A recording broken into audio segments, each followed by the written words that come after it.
और ब्रेक के बाद आपका स्वागत है हमारे खास कार्यक्रम आपका मुद्दा में। आज हम चर्चा कर रहे हैं कि इस दिवाली के सीजन में, इस त्योहार के मौके पर किस तरह से खरीदारी करें और किन छोटी छोटी बातों का ध्यान रखें ताकि आपकी दिवाली शुभ और लाभ दोनों से परिपूर्ण हो। हमारे खास मेहमान हमारे साथ जुड़े हुए हैं और हम इस चर्चा को और जारी रखेंगे आगे। प्रताप जी, जैसे जैसे जैसे वक्त बदल रहा है, शॉपिंग की टेक्निक्स भी बदल रही हैं। आपके पास में स्मार्टफोन होता है, आप जाते हैं जीपीएस के थ्रू, आपको पता होता है कि कहाँ पर आपकी लोकेशन है। आपने जैसे ही एक मॉल में एंट्री की, आपके पास में वहाँ चल रहे ऑफर्स के बारे में जानकारी आती है। तो ये ऑफर्स की वजह से कई बार ऐसा होता है कि ग्राहक नहीं, जो जिन चीजों की जरूरत उसे नहीं है वो चीजें भी खरीद लेता है। तो इन सब चीजों से किस तरीके से बचा जाए, ये भी एक मुद्दा हो सकता है। ये एक बड़ा उपभोक्ता कानून से राइट से जुड़ा हुआ मामला है दीपक जी। बड़ी बात ये होती है कि हम मॉल में जाते हैं, बाजार में जाते हैं और हम लेने जाते हैं, कोई 2-3 चीजें लिस्ट बना के जाते हैं। पता लगता है कि वहां तो बड़ी ऑफर्स आ रही हैं और बड़े माहौल है और हम पूरे बैग भर के ले आते हैं। ऐसे में एक ग्राहक किस तरह से अपनी मानसिकता को संतुलित रखते हुए खरीदारी करे, इसके क्या टिप्स? देखिए, मॉल में जाना, उसमें प्रवेश करना अपने आप में ही एक उपभोक्ता के लिए एक भ्रामक विज्ञापन की तरह से है। वो उसकी चकाचौंध से वैसे ही काफी प्रभावित हो जाता है। मेरा ये मानना है कि जो वस्तुएं मॉल में मिलती है जिस दरों में, उसे कहीं कम दरों में, जैसा कि इस वीडियो क्लिप में मिलती है, बाजारों में मिल सकती है। बस उपभोक्ता उसके प्रति इतना आकर्षित है, जैसे कि मॉल कल्चर आज का कहता है। हालांकि एक वर्ग है हमारा उपभोक्ताओं का, एक वर्ग ही है जो कि मॉल में ज्यादा जाता है। गोविंद जी तो बहुत पुराने बाशिंदे हैं और जानते हैं कि यहाँ की जो बाजार हैं, जो कटले हैं कई, तो उन कटलों में और मॉल में क्या अंतर आपको नजर आता है? देखो, बिल्कुल उसमें बहुत जबरदस्त अंतर आ गया है। मॉल में दोनों चीजें हैं। मैं दीपक जी ने जो बात कही कुछ हद तक सहमत हूं, लेकिन कुछ हद तक असहमत भी हूं। दोनों बातें, आप पुरोहित जी के कटले में चले जाएंगे या किसी और बाजार में चले जाए, घी वालों के रास्ता, दड़ा और जयपुर की पुरानी जगह जो अपनी किसी खास चीजों के लिए प्रसिद्ध है, और उन जगह पर वहां के थोक व्यापारी एक साथ एकत्रित होते हैं और उनको बहुत ही रीजनेबल रेट्स पर वो सारी चीजें उपलब्ध भी होती है। लेकिन साथ में ये भी है कि अगर हम क्वालिटी की बात करें, गुणवत्ता की बात करें, ट्रेडमार्क की बात करें, ब्रांडिंग की बात करें, तो उस स्थिति में वहां वो सीमाएं लागू हो जाती है। तो उस स्थिति में अगर हमें अच्छे ब्रांड्स खरीदने हैं, अच्छी क्वालिटी को एंश्योर करना है, ट्रेडमार्क को एंश्योर करना है, तो उस स्थिति में संभवतः हमें वो चीजें मॉल में और ज्यादा वैरायटी मिलेगी और ज्यादा तरह की हमें उपलब्धता रहेगी, विकल्प खूब सारे रहेंगे। तो उस स्थिति में हम ज्यादा चूज करने की स्थिति में रहेंगे। दोनों स्थिति है। अगर हमारा सीमित बजट है, अगर हम ये डिफरेंट इनकम ग्रुप्स के हिसाब से इसको हम डिवाइड कर सकते हैं कि अगर सीमित इनकम ग्रुप्स हम तलाशेंगे, हम दड़े पर चले जाएंगे, खजाने वालों के रास्ते में जाके कटपीस में शर्ट खरीद सकते हैं। लेकिन अगर हमें अच्छी ब्रांड चाहिए तो फिर हमें अच्छे मॉल में ही जाना जी गोविंद जी, मतलब जयपुर जैसे शहर में और हमारे यहाँ पर जो तेजी से बढ़ते शहर हैं, वहाँ पर नए नए मॉल्स के साथ में एक पुराना एस्टेब्लिश्ड बाजार भी है जो पुराने समय से चले आ रहे हैं। लोगों के लिए आज भी वो जगह खरीदारी के लिए उतनी मुफीद है। वैसे सभी लोगों का अपना अपना खरीदारी का एक अलग अलग तरह का फंडा होता है। आइए जानते हैं आप और हम जैसे तमाम लोगों का इस बारे में क्या सोचना है और वो खरीदारी करते हुए किन बातों का खास ध्यान रखते हैं। उपभोक्ताओं को बेमतलब में ऊंची कीमत पर अपना जो है सामान खरीदना पड़ता है।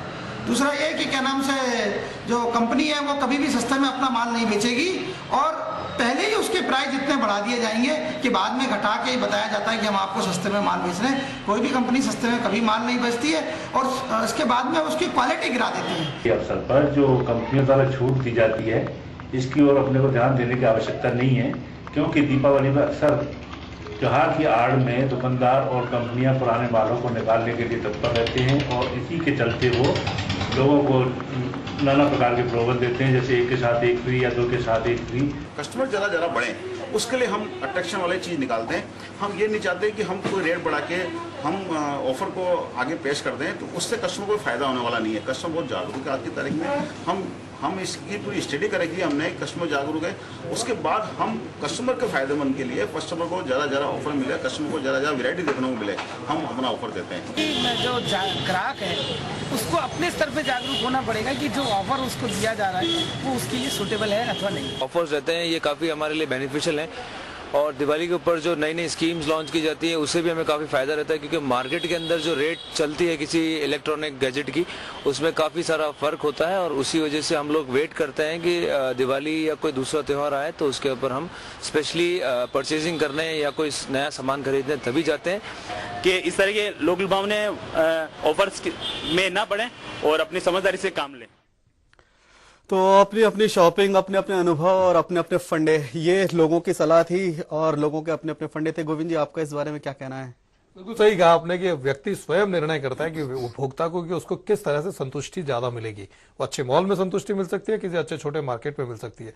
और दूसरी तरफ जब हम इस पर दीपावली फेस्टिवल की बात करते हैं तो कोई छूट है 10%, 20% से लेकर के 100% तक की छूट उपलब्ध होती है। तो उस समय उपभोक्ता को स्वयं देखना होता है कि वो छूट किस हद तक वास्तविक परिप्रेक्ष्य में उसको मिल रही है। एक बड़ी बात है कि इस तरह की छूट में ग्राहक लुट नहीं जाए, उसके लिए सरकार की जो व्यवस्था है वो एक बार और आप लोगों को बता दीजिए, जिससे कम से कम इस बार दीपावली उनकी लूट खसोट वाली दीपावली नहीं होगी। देखिए, सरकारी व्यवस्थाएं अगर लूट खसोट से रोकने की दृष्टि से अगर हम देखें, खाद्य विभाग, मैं स्वास्थ्य विभाग की दृष्टि पर खासतौर पर बताना चाहूंगा कि 2-3 चीजें खासतौर पर प्रत्येक उपभोक्ता को और खासतौर पर ध्यान में रखनी चाहिए।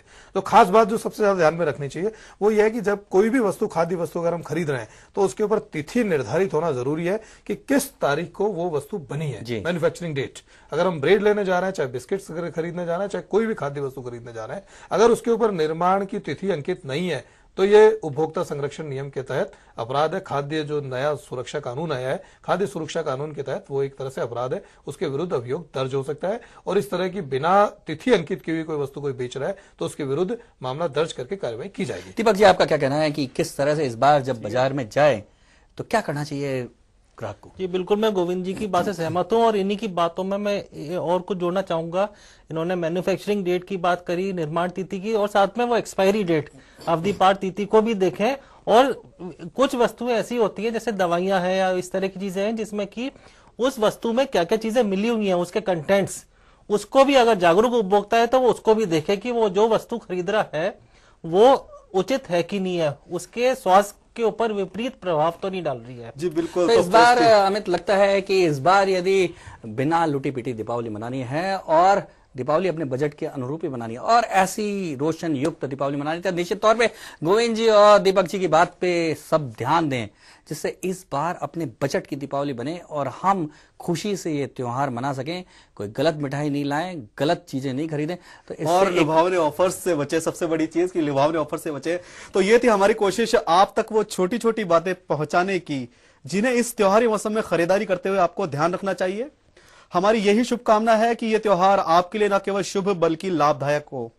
आज का मुद्दा में आज इतना ही। हम अपने सभी मेहमानों का धन्यवाद देते हुए आपसे फिलहाल इजाजत चाहेंगे, लेकिन चलते चलते देखते हैं कि क्या कहती है कवि की कलम। नमस्कार।